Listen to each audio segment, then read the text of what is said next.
Hey guys, it's that time of the year again. Today I'm going to reveal my top 25 roller coasters that I have experienced so far. Just to let you guys know that this is my opinion, and if you have a problem with that, well, that's all you. So my current coaster count is currently 187 roller coasters, just as a heads up. Also, if you don't go and follow me on LogRide, if you don't already, I have a list on there and various reviews of every major roller coaster that I've been on, so you can go and check that out, what I think of the roller coasters, my ratings, so on and so forth.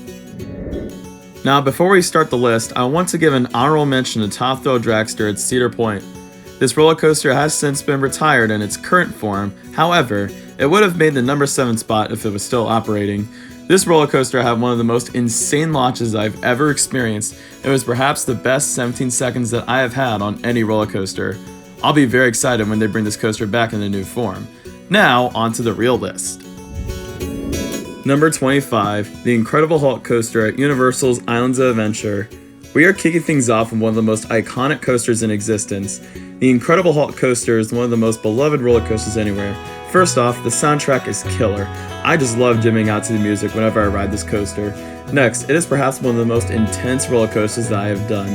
The forces are very consistent and you'll honestly gray out, maybe black out, honestly. The pacing in the second half does die down, but the first half is so good that it honestly puts this roller coaster on this list. Number 24, Guardians of the Galaxy Cosmic Rewind at Epcot. It feels a little weird putting a Disney roller coaster on this list, but if we were talking about complete experience, this roller coaster ranks amongst the top 5. This roller coaster isn't very intense, but it's just so much fun. It is in the dark, you've got 6 different songs I can listen to, shout out to Everybody Wants to Rule the World, and it is insanely smooth. Plus, the queue line is fantastic, the pre-show is awesome, and overall, this attraction never disappoints. It is currently my favorite indoor roller coaster so far, and my current favorite spinning coaster.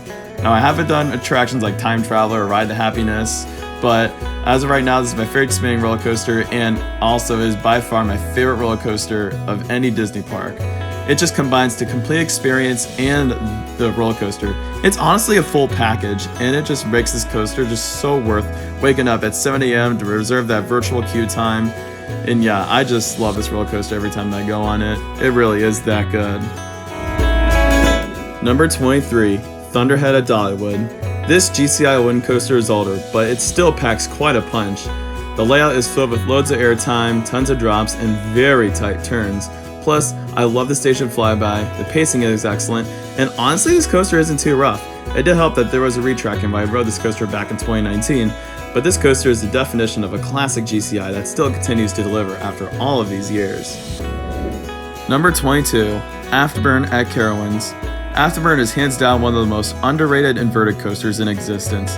It might not have the longest layout, but this coaster is super intense, very smooth, and the pacing is excellent. Like, that final corkscrew at the end makes you feel like you're getting teleported. Plus, this coaster has a true classic B&M roar they can hear close by, and I even love the Top Gun tributes that it pays as well. Overall, old school invert that still packs a punch. Number 21, Banshee at Kings Island. This is another amazing inverted coaster, and while it's not as intense as AFTERBURN, this coaster has such a unique layout. Compared to the other inverts that I've done, this coaster is nice and spread out, but you feel like you are soaring like a banshee. The inversions are graceful, and also this coaster is just a very long ride. Plus, the operations of this coaster are some of the best that I've ever seen. I honestly saw trains just rolling out, and honestly, the dispatches, I clocked it in maybe around like 45 seconds. The dispatchers are so good on this roller coaster, and the line just kept moving, and overall, I had a phenomenal time on Banshee. Number 20, Orion at Kings Island. Yes, I did find Orion to be pretty overrated, but I still love this roller coaster for what it was. The first drop is still incredible, and the coaster keeps a nice consistent speed throughout. The reason why I have this where it is that I really wished that there was more low to the ground moments, kind of like Fury 325. You'd expect a roller coaster with this much height and this much speed to have more to the low ground moments, but it just wasn't that way. But the coaster is still super smooth, and I love the clamshell restraints, and overall, Orion was a very strong roller coaster that I thoroughly enjoyed. Number 19, Diamondback at Kings Island. Diamondback is truly a strong hypercoaster. The airtime is really nice and floaty, and I honestly love how this coaster goes out into the woods. And even the splash at the end added as a great finale to an already amazing roller coaster. The coaster did have a small rattle, but honestly it didn't bother me too much. I could fully enjoy the floater airtime of this wonderful roller coaster. This is what I wished Intimidator or Carowinds were like, without many trims and just lots of fun floater airtime. Number 18, The Beast at Kings Island. People are going to find me insane, but I truly believe that The Beast is one of the best roller coasters that I've ever been on. The layout might consist of straight sections, but they're intense because of how rough the coaster is. Plus, the coaster is insanely long, consisting of over 5,000 feet of track, and also goes very deep into the woods. Plus, that helix in the second half is so aggressive that I was honestly blown away at how insane it is. This coaster definitely deserves the legendary praise that it gets. Number 17, Goliath at Six Flags Over Georgia. I haven't ridden this coaster since 2017, but I still remember how incredible this roller coaster was. The layout consists of some amazing airtime and a very intense helix halfway through that'll make you gray out. But my favorite part of the coaster is that it goes outside of the park and over roads. Very few coasters do that, and this coaster gives you an astonishing welcome to the park. Yes, the rattle is very strong, but if you can get past the small B&M rattle, this coaster kicks some serious butt. Number 16, Millennium Force at Cedar Point. Forceless who? This roller coaster is very strong, and yes, I did have quite a good gray out at the bottom of the first drop. While the coaster lacks strong airtime, the positive forces are strong, and it's a very long ride, and I love how the coaster just glides along the track at such a consistent pace. Plus, the lift hill gives some very beautiful views of Lake Erie. Overall, phenomenal coaster, and it really deserves the legendary praise that it gets. Number 15, Storm Runner at Hershey Park. The main words I'd use to describe this coaster that is short but sweet. The first acceleration is super powerful, probably one of my favorite launches so far. The top hat gives some excellent airtime, and after that it goes through some very weird inversions that are all unique, especially the flying snake roll, which I'd call one of the most underrated inversions out there. Definitely one of my favorite launch coasters so far, and I'd highly recommend it if you go to Hershey Park. Number 14, Kumba at Busch Gardens Tampa. This roller coaster is a definition of an old school B&M that still packs quite a punch. The inversions are very fierce, the pacing is excellent, and it is a very smooth coaster considering that it's been running for almost 30 years. I really do hope that this coaster is still here for many years to come at Busch Gardens Tampa, as it is quite legendary. Overall, classic roller coaster that I could just never get enough of. It is a coaster that I will always ride whenever I go to Busch Gardens Tampa. Number 13, Mystic Timbers at Kings Island. Mystic Timbers is easily my favorite GCI wooden roller coaster so far. Not only does this roller coaster have loads and loads of airtime, but the track is super smooth for a wooden roller coaster. The pacing is wild, and I love the little bits of theming putting into this attraction. I know the shed was very disappointing, but honestly, I think it adds to the theme. This coaster completely blew me away, and it is absolutely my favorite roller coaster at Kings Island. What more could be said? Number 12, MONTU at Busch Gardens Tampa. MONTU is the king of all inverted coasters for a reason. Not only is this coaster very smooth for being over 25 years old, but this coaster has the best of both worlds. This coaster is very long but also very intense. The inversions have a lot of whip, and I love how you dive in and out of various trenches. Plus, that Batwing has to be one of the most intense inversions anywhere. Sit in the back row left seat if you want the best experience. You'll thank me later. Overall, MONTU is my personal favorite invert, no questions asked. Number 11, HAGRID'S Magical Creatures Motorbike Adventure at Universal's Islands of Adventure. This might be a family coaster, but don't be fooled. This roller coaster is incredible. The coaster has 7 different launches, a backwards section, a drop track, tons of animatronics and rock work, and it is an insanely long ride. Plus, I think that this coaster perhaps has the greatest theming I've ever seen for any roller coaster. This coaster is really worth the consistent 2+ hour wait, and one ride on this masterpiece will explain why. Number 10, MAKO at SeaWorld Orlando. MAKO is my favorite B&M hypercoaster so far. This coaster is not only incredibly smooth, but the airtime is very sustained and very strong. I love the pacing of MAKO, and the fact that this coaster is over the water for most of the ride is astonishing. Plus, the music is great, and it is also one of the most re-rideable roller coasters anywhere. I flat out love just going over to SeaWorld and marathoning this coaster, especially at night. When it's a nighttime, when it's trimless, oh, it is perfect. Overall, MAKO is an incredible masterpiece that I really enjoy, and one ride on this coaster is worth the trip to SeaWorld. Number 9, Twisted Timbers at King's Dominion. The word I'd use to describe this coaster that is very aggressive. I honestly have no clue as to how the ejector airtime on this roller coaster is so violent, especially during that trick track double up. You feel like you're getting tossed around like a rag doll. Plus, this roller coaster is very smooth and very re-rideable. Plus, the rollover drop was super unique for me, and I just honestly flat out love this roller coaster. What more could be said? Number 8.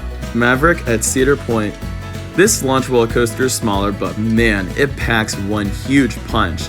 The first half of this roller coaster has some great airtime, whipper transitions, and a couple of inversions. Once that second half kicks in, man, you are thrown into one insane experience with a very powerful launch and those stingle dives, which are very whippy and very intense.